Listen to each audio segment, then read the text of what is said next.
Shannon's Lumber Industry Update.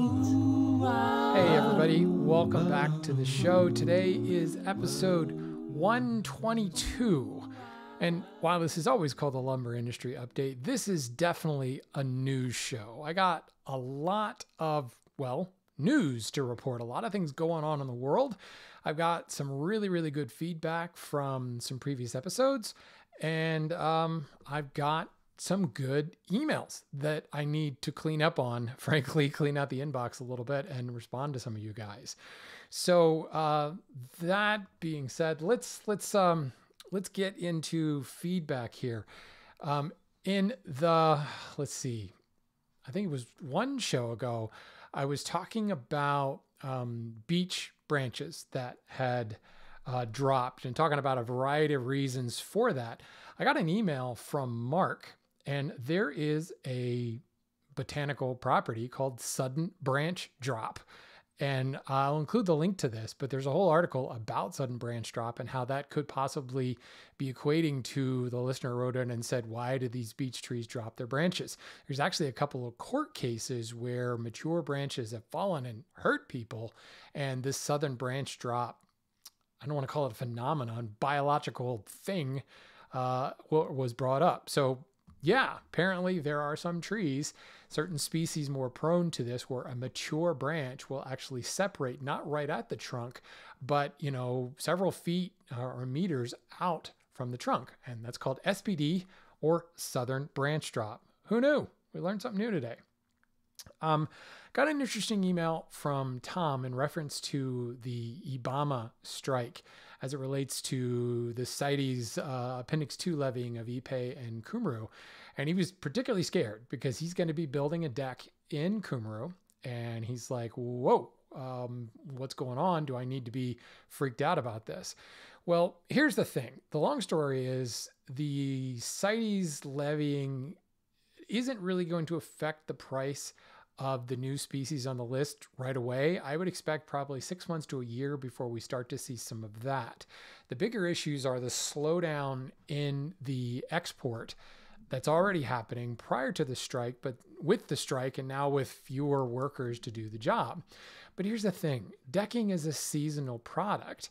And even if none of this stuff was going on, right now, this is being recorded in late March, right now is probably some of the best time to be buying a tropical decking species. Decking season is fast upon us. People will start building decks. If they haven't started now, they will be starting in the next couple of weeks. So the demand is going to suddenly skyrocket. When we get to Memorial Day, the demand is at its highest and the prices are going to be through the roof. Also, the supply is going to be starting to wane at that point. But specifically in tropical decking, we are at the mercy of the rainy season. You can't ship and export tropical decking all year round. There are some ways to get around that, but most people are having to buy an entire year's supply of a tropical decking product all at the same time, and generally having them being shipped and arriving around February and March for the entire year. So if you're buying in March and April, all of your suppliers are flush with inventory. They're also probably heavily extended in borrowing to buy all that inventory, and they're looking to move it as quickly as they can. So it benefits the buyer to start buying your tropical decking. As you get into the middle of summer, inventories have started to decline, and the new stuff, it's not like you can just go and buy new stuff. You could be 6 months out before the new stuff that you actually bought from Brazil actually comes in. Moreover, when the rainy season clogs up the roads and prevents any shipping, you're not getting any more material at all, probably until next February, maybe January at the earliest. So as we move into summer and the demand for more and more decking material, more and more construction is underway, the inventory is already on decline and the prices are going to go up pretty dramatically. That's been that way as long as I've been in the industry. It happens every single year. Throw into the fact that there could be fewer and fewer shipments going out due to whether it's strike, export certifications, or the looming CITES, which it's not happened yet. That's all going to just continue to drive the price of Kumru up. So, and ePay for that matter. So while I'm not going to go quite on a limb and say, here's where the price is going to be, and you're going to see a 10% increase here and a 10% increase here, what I can tell you is right now in 2024, March of 2024, early April of 2024, it's probably as cheap as Kumru is going to get. It's only going to get more expensive from here.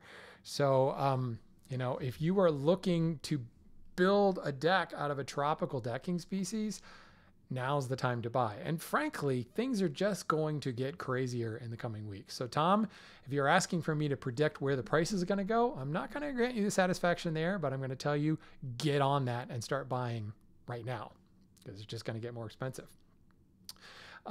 Bob wrote into me, and sorry, I'm looking off camera. Here's my notes.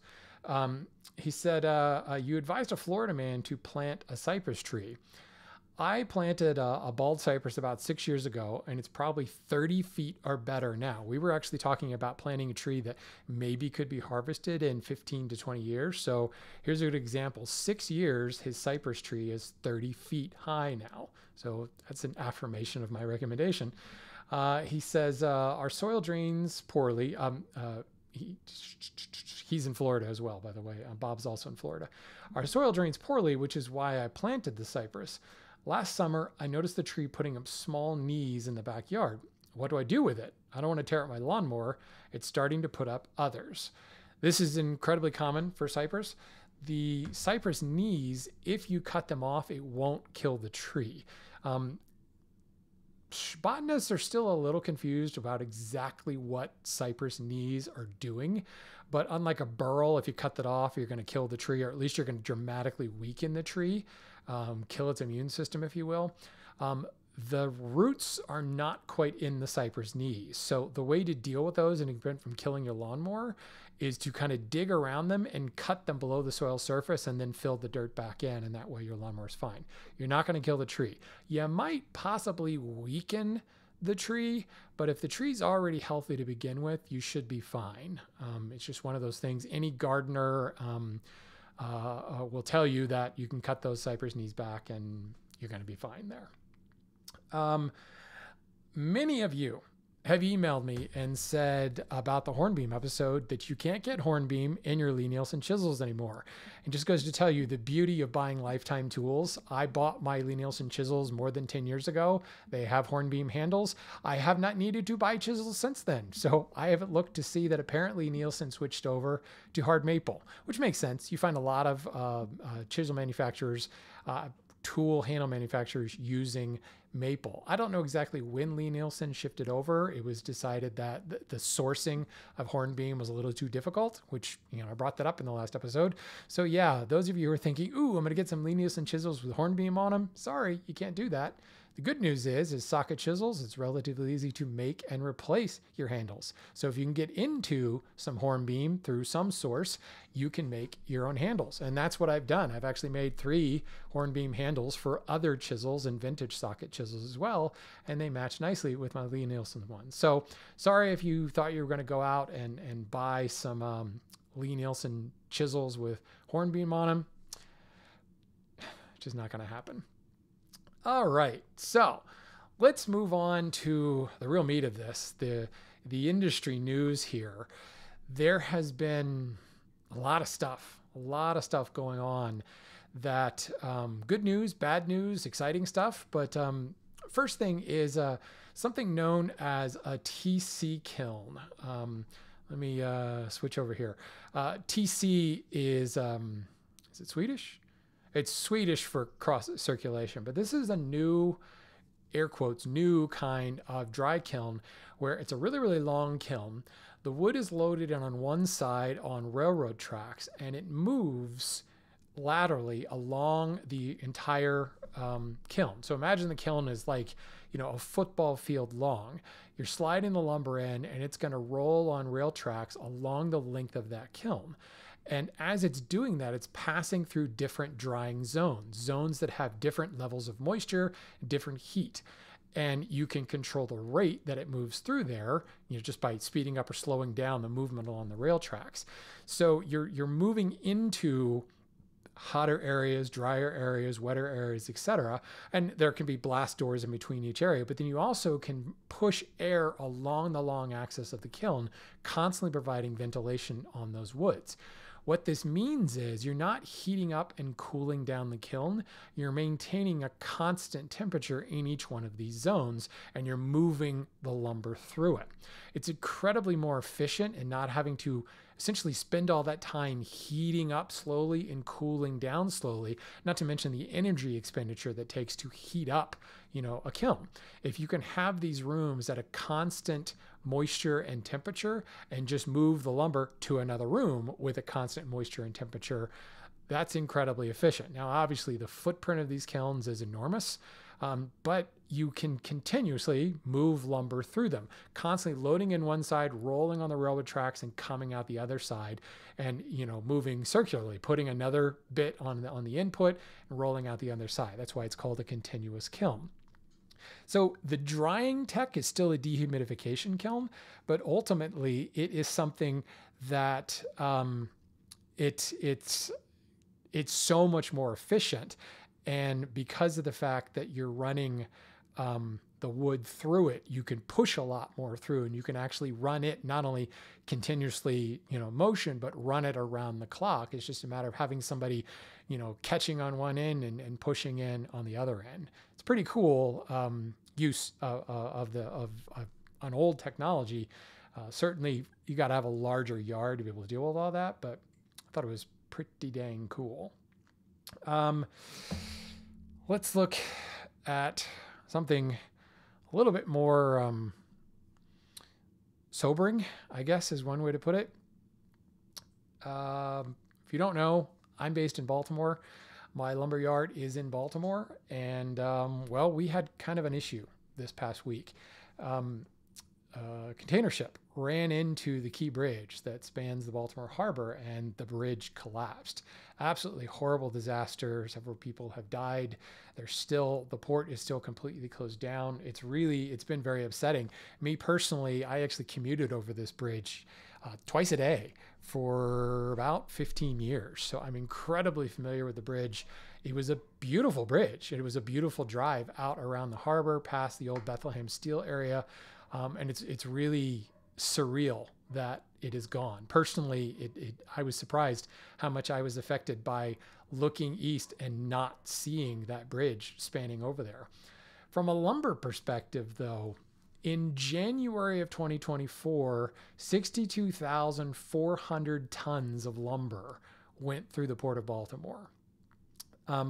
It's not the largest port for lumber, but it's up there. The Port of Baltimore actually is an auto hub more than anything else.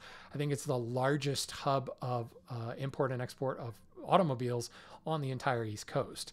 So with the port being closed right now, while nothing can go in and out of the harbor, automobiles are certainly affected.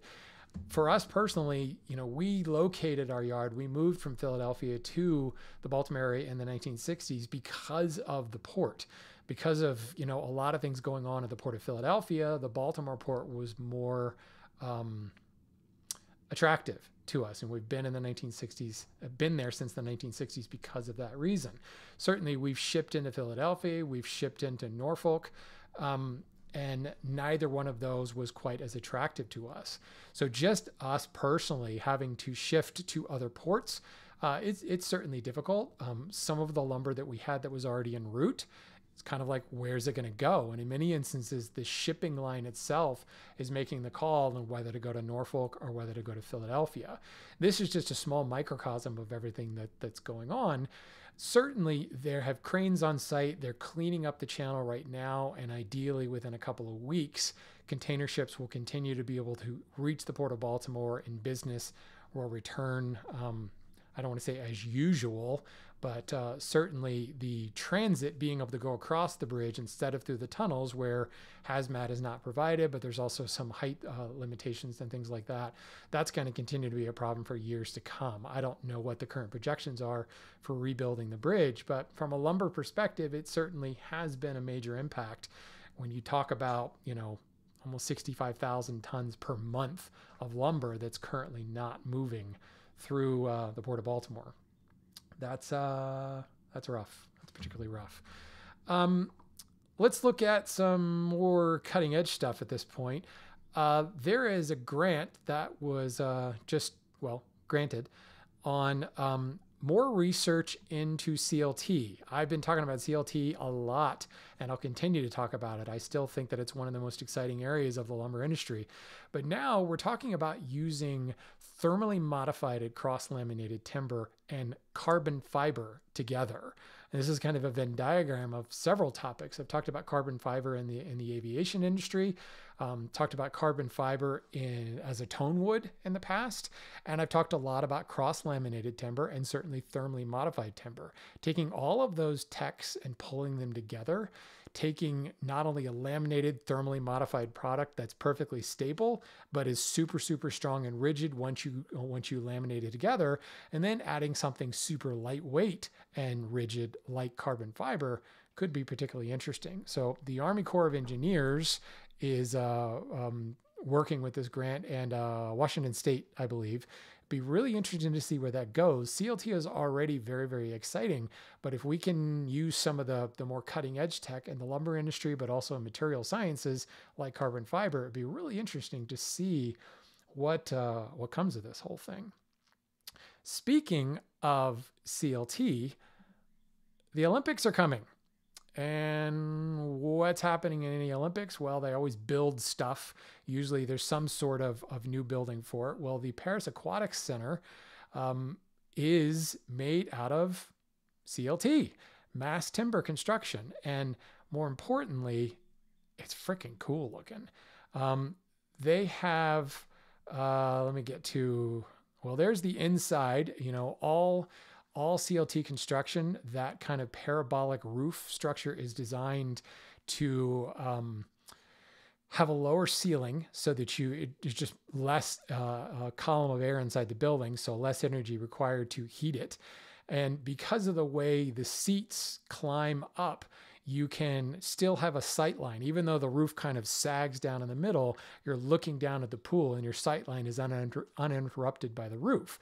Having a traditional flat roof would add a lot more air column to heat in there, and this just dramatically reduces that. Plus, it just looks really, really cool.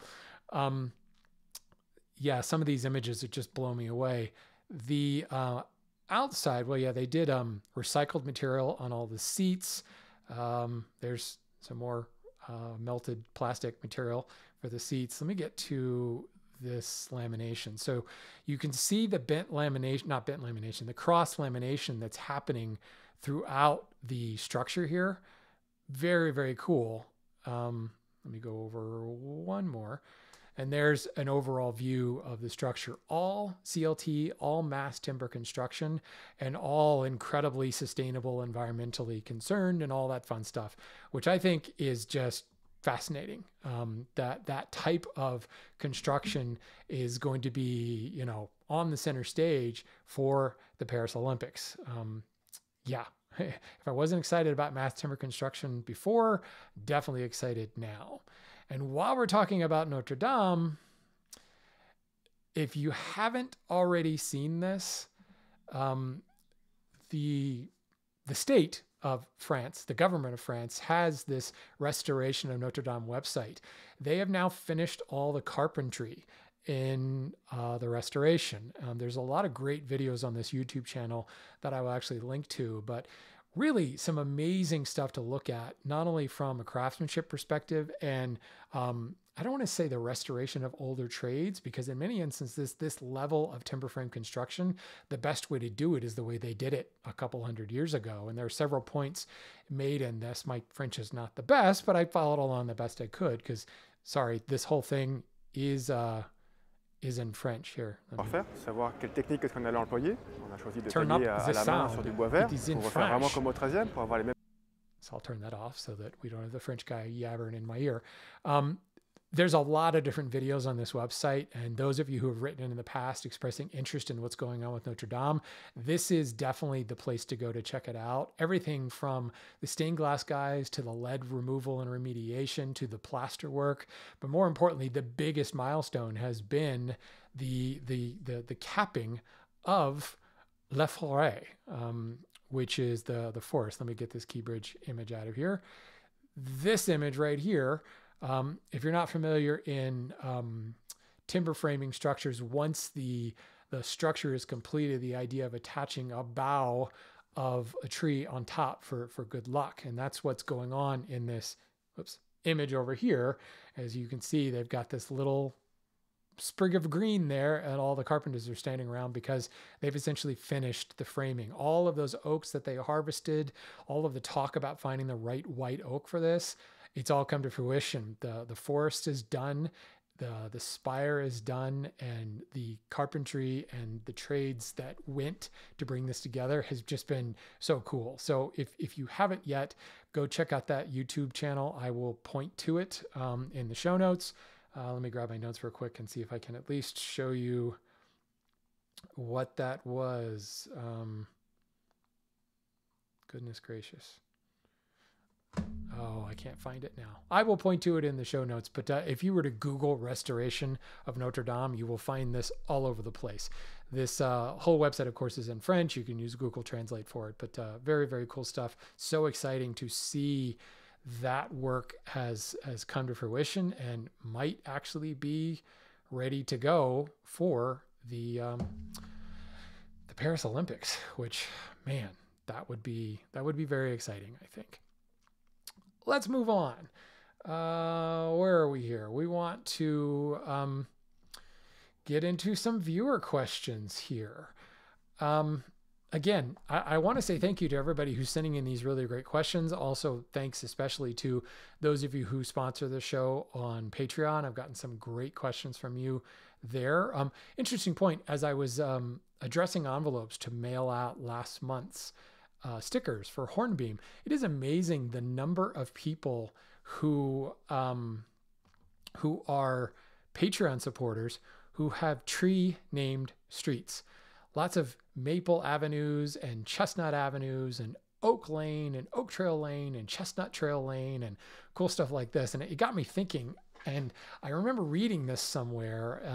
One is like, I think it was an American Canopy, the book American Canopy. But during the early days of Philadelphia, William Penn, as he was laying out certain streets, he didn't use street signs. He just planted a tree. So on Chestnut Street, he planted, where the street signs would be, he planted a chestnut tree. In some instances, he lined the streets with a chestnut tree or a maple tree or an oak tree.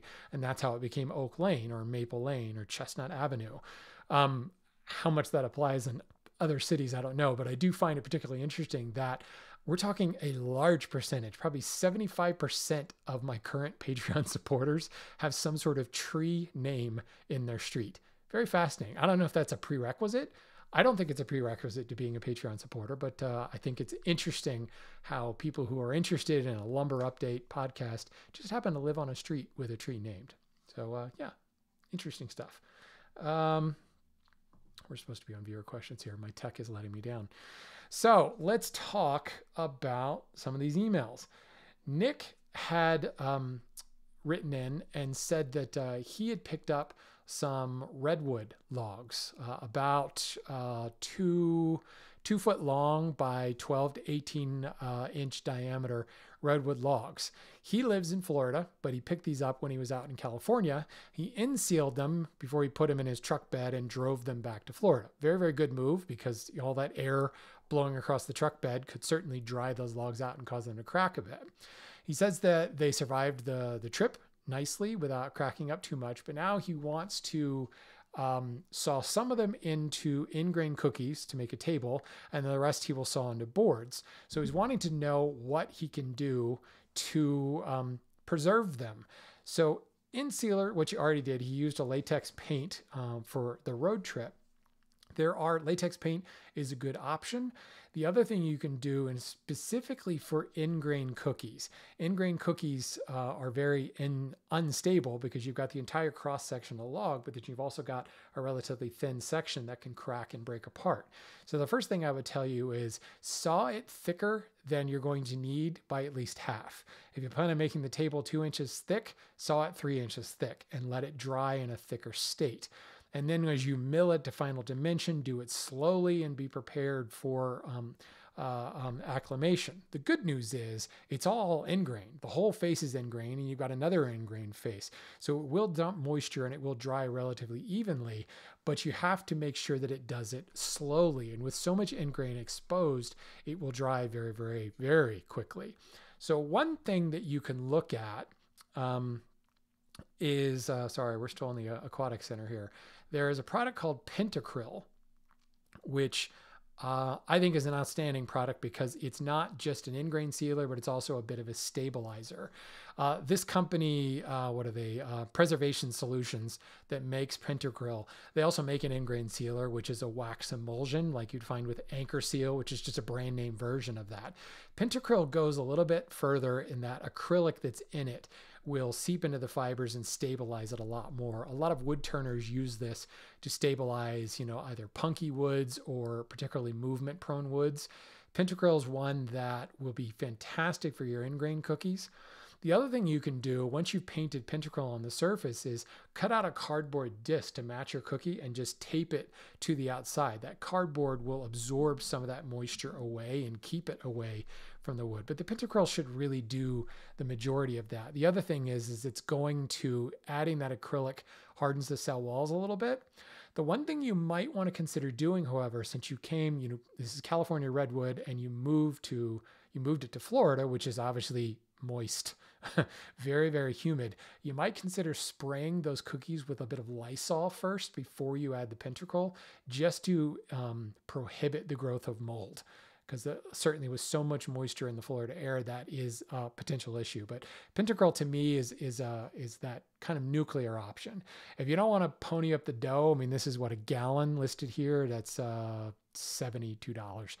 I honestly don't know what its coverages are. I'm sure that it probably tells you in the SDS on this website. The other thing you can do is just wax. If you've ever bought a turning blank and that turning blank came just coated in wax, that's what it's about. It's just good old-fashioned paraffin wax. Because you're making an end grain cookie, you could melt a bunch of paraffin wax into a Rubbermaid tub or something and just dip the whole cookie in there. Coating it entirely in wax will dramatically slow down that moisture exchange and allow it to dry slowly. That's something that I've done on many turning bowl blank or peppermill blank or something like that. And many of the ones that I bought them from a turning house, they've already come in wax. So that's I would say cheaper solution, because paraffin wax certainly is not going to cost you much. Once you've bought like a tub to put it in and a way to melt it all, there's going to be a little bit more expense, but I have to imagine that it's probably going to end up being cheaper than, $70 to, $100, $150 for a Pentacryl to cover all the cookies that you're looking for. As far as the board you're looking to saw, I would just stick with an end grain sealer. You can go to that same company where Pentacryl is available and buy an end grain sealer. You can buy Anchor Seal, which is another brand of sealer, or you can make your own, wax emulsion, basically creating a solution of wax and water, or wax, and actually look up any of those things. You'll find out what you can mix them with. For me, just melting good old-fashioned paraffin wax and painting it on the end is probably the cheapest way to deal with that whole thing. I got an email from John who, let's read John's email. He said, I'm a hobby woodworker and until recently was a hardwood lumber inspector for a fairly large mill in New York. I really enjoyed learning how to grade lumber and working with it every day, but had to leave because it just wasn't making enough money. It's typical. And I was working the night shift, so I had no life. I have no life, but I work a day shift. What's my excuse? I've heard you mention before that there is a large labor shortage in the industry, so I was hoping you might be able to talk about what specific jobs are out there in the lumber industry for young guys like me trying to scratch that lumber itch, and what steps/training we would need to take to be qualified for these positions. Thanks for your great content. Well, thank you, John, for that question. And I wanted to bring this up because a couple of people have asked this in the past, and I think there's not a lot of mystery to this. Certainly, there will be more specialized positions within lumber yards, like lumber graders. One can take an NHLA grading course and get certified by NHLA. That would be the education that you need. I honestly don't know how much that costs. We send people to it all the time, but it's kind of one of those things that gets mixed in with the internal costing of things. And I'm not really sure what that was. If my yard foreman were here, I'm sure he could probably tell me because he's the guy that schedules all that stuff. But you can go to NHLA, look them up online and find out when their next classes will be and sign up for it and certainly find out what that would cost. Being an NHLA certified grader would go a very long way to helping you get a job as a lumber grader. And a lot of the mills that I talk to, sawmills and such, they're looking for graders. But then there's also people who just buy lumber already graded. They don't do any of the drying themselves and they don't really need a grader. So kiln operators is another one. But again, if they're not drying their own lumber, they don't need a kiln operator. But many of these companies need people who understand lumber and understand how it's measured, understand how to deal with a customer and helping them through their cut list. All the things that I've talked about why does lumber cost what it costs. You would be surprised how many people don't quite understand and get kind of the simple mathematics of here's a pack of lumber and here are my project needs and how to go from pack of lumber to project needs, and being able to consult with somebody and help them through their takeoff list or even do their takeoff list is a really valuable skill. The other more kind of tangible things are being able to run a molder, being able to run a rip saw, being able to run a planer, being able to maintain those machines, incredibly valuable. A lot of the lumber industry is labor-based though, and many of these lumber companies are willing to train you. They're just looking for people who are willing to work and work hard. Let's face it, the lumber industry is not an air-conditioned industry. It happens outside in the rain, in the heat, in the snow. You get splinters, you get dirty. If you enjoy working with lumber, then you don't even think about it. But like if your laboring experience is working in an air-conditioned warehouse, then the lumber industry can be particularly difficult. Being able to operate a forklift is one thing, but being able to operate a forklift on a lumber yard, I call it off-road forklifting. It's a totally different skill set. But ultimately, most of these places, they will train you how to do this, and they just need people who work hard. If you're a hard worker and you have an interest in lumber, I would urge you to go to any lumber yard and apply. I guarantee you they will take you. And if you have interest, the sky's the limit. You could move into sales. You could move into purchasing. You can move into marketing, for God's sake. There's so many different directions you can head. All of our current molder operators used to be guys, catching on the back end of a molder. And they learned day in and day out how a molder should be operated from the molder operator himself. The apprentice journeyman system is still very much alive in the lumber industry. So, the easy answer to this is if you're interested, go apply. They will find a place for you. And if they can't, give me a call because I'm certainly hiring at this point. Let's see. Moving on here. Jesse had sent me a contact through the contact form on the website. That's lumberupdate.com. And Jesse says, we've been making, the company he works for, been making custom hardwood doors for 14 years.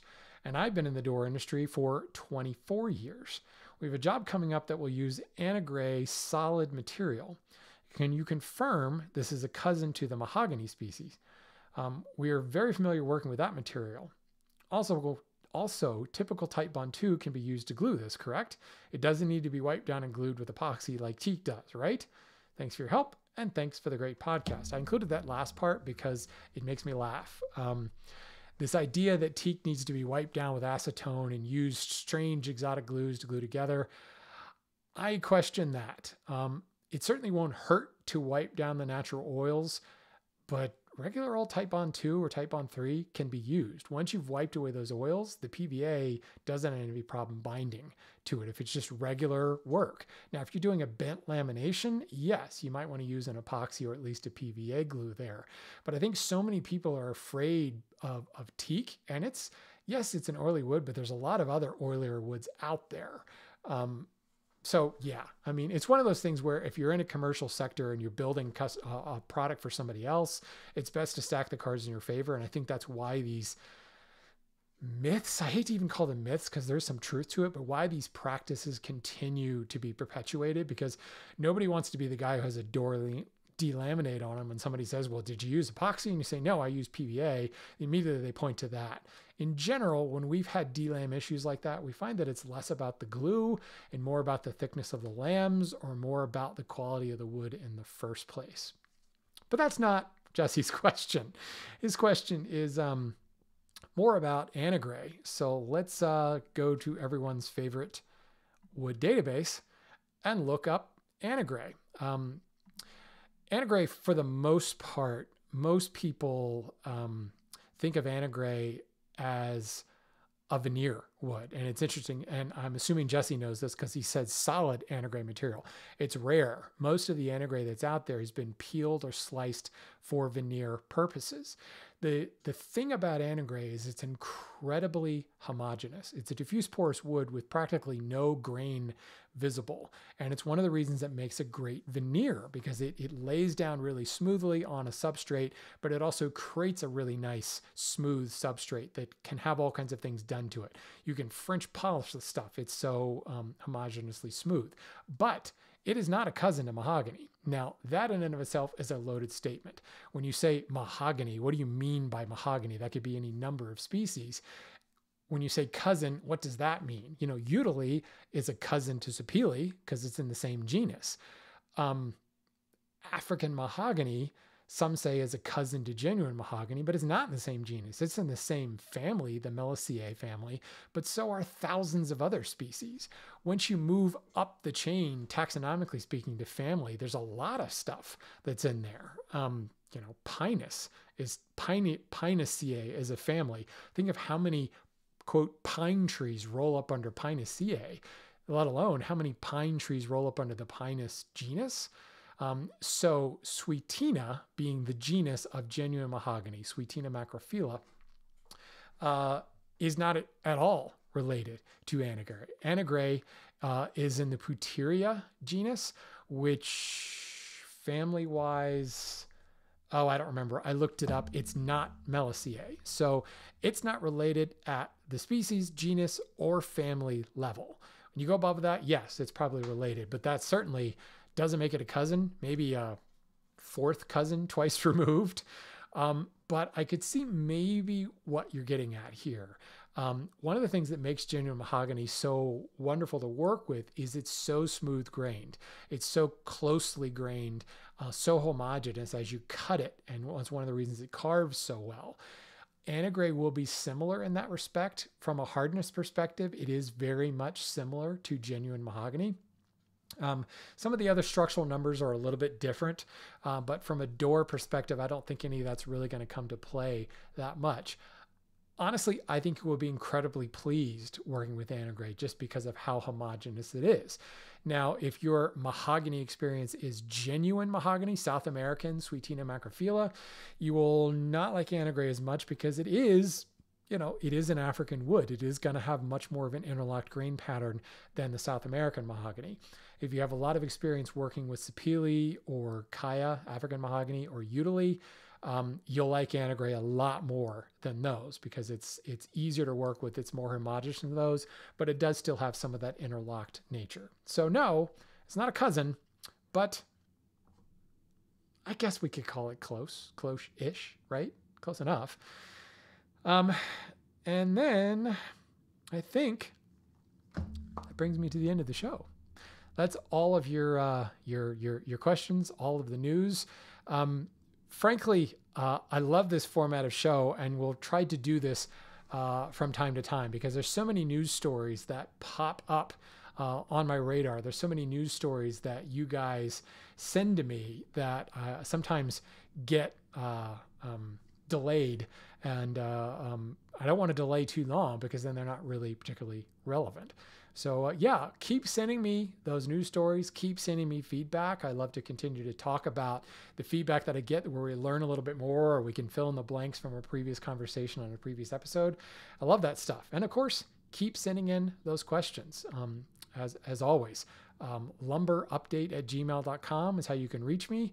You can go to lumberupdate.com. There's a contact form where you can submit your questions there as well. Keep sending those questions. Love to hear them.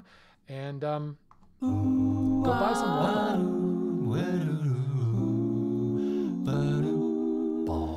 Shannon's lumber.